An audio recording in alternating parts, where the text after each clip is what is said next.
여러분 안녕하십니까? 계속해서 뉴스데스크 제주입니다. 4월의 첫 번째 주말인 오늘 제주는 대체로 맑은 가운데 낮 최고 기온은 제주시 20.8도, 서귀포 17.6도, 고산 15.1도 등으로 평년보다 2에서 3도 높아 포근했습니다. 제주도 산지에 건조경보, 해안 지역에 건조주의보가 내려져 시료 습도가 25%에서 35% 사이로 대기가 아주 건조한 상태입니다. 중국에서 황사가 유입되면서 미세먼지가 나쁨 상태를 보였고 내일 비가 내리고 나면 보통 수준으로 나아질 것으로 예상됩니다. 제주는 내일 기압골의 영향으로 차차 흐려져 곳에 따라 천둥과 번개를 동반해 5에서 10mm의 비가 내린 뒤 내일 밤에 그치겠다고 기상청은 예보했습니다.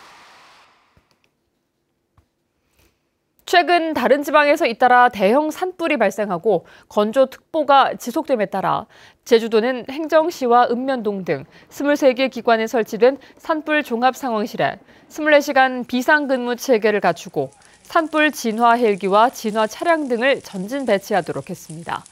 또 지역별로 담당 공무원을 배치해 농경지나 중산간 지역에서 불법 쓰레기 소각이나 블로키 등을 집중 단속하고 청명과 한식을 전후한 성묘객들의 산불 주의를 당부했습니다. 제주 4.3 기념사업위원회와 제주미대총은 오늘 제주시 도령마루에서 4.3 문화예술축전 찾아가는 현장 위령제 해원상생굿을 열어 4.3 당시 희생된 60여 명의 넋을 위로했습니다. 해원상생굿은 제주 큰굿보존회의 시황맞이 초감제와 살풀이, 유족의 증언, 소설 도령마루의 까마귀를 쓴 현기영 작가의 이야기 등으로 꾸며졌습니다. 1970년대 초 모 제과업체에서 해태상을 세운 뒤 해태동산으로 불리는 제주시 7호 광장 일대 도령마루에서는 4.3 당시 노형과 용담 등 14개 마을 주민 60여 명이 학살당한 것으로 알려졌습니다. 서울에서 열린 제71주년 4.3 추념식 행사가 마무리됐습니다. 서울 광화문 광장에서는 원불교에서 마련한 위령제를 시작으로 플래시몹 이벤트와 버스킹 공연 등의 시민 참여 한마당에 이어 평화와 인권 메시지를 담은 4.3 국민문화제가 펼쳐졌습니다. 제주 4.3 범국민위원회는 이번 주를 4.3 평화 인권 주간으로 삼고 지난 3일부터 오늘까지 나흘 동안 광화문 광장에 시민 추모 공간을 마련하고 추념식과 추모 의례 등 다양한 행사를 개최했습니다. 제주시 오라동과 오등동 발전협의회는 오늘 오후 제주도의회 도민회방에서 기자회견을 열고 오라 관광단지 개발 사업이 법규에도 없는 자본검증 절차 때문에 멈춰섰다고 주장했습니다.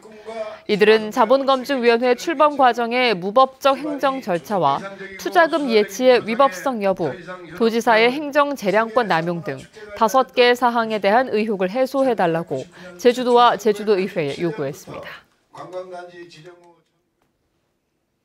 국내 첫 영리병원인 녹지국제병원의 허가 취소 여부가 다음 주에 결정될 것으로 보입니다.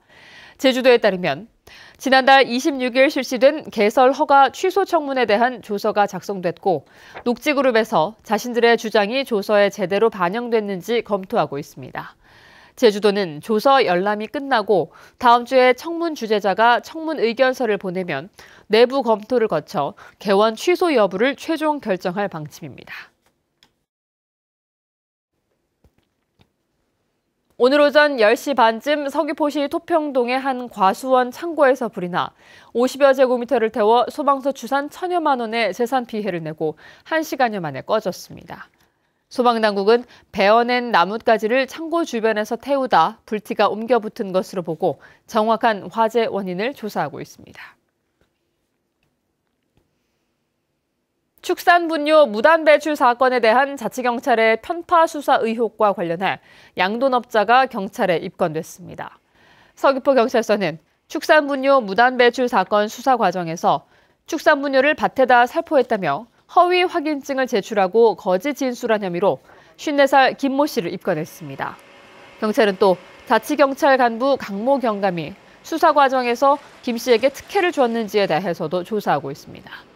한편 지난 2017년 축산분뇨 불법 배출 혐의로 축산업자 5명 가운데 김 씨를 제외하고 4명이 구속됐습니다. 어린이집 보육교사 살인사건 재판에서 증거 수집의 위법성 여부가 쟁점이 되고 있습니다. 제주지방법원은 지난 4일 살인 등의 혐의로 기소된 49살 박모 씨에 대한 공판을 진행한 가운데 변호인 측을 경찰이 수색영장도 없이 박 씨의 청바지를 입수한 것은 위법이라고 주장했습니다. 검찰은 이에 대해 관련 절차를 모두 거쳐 위법 사항은 없다고 반박했습니다. 지난 2009년 발생한 보육교사 살인 사건은 검찰이 박 씨의 청바지에서 결정적인 증거를 발견해 10년 만에 재판에 넘겨졌습니다.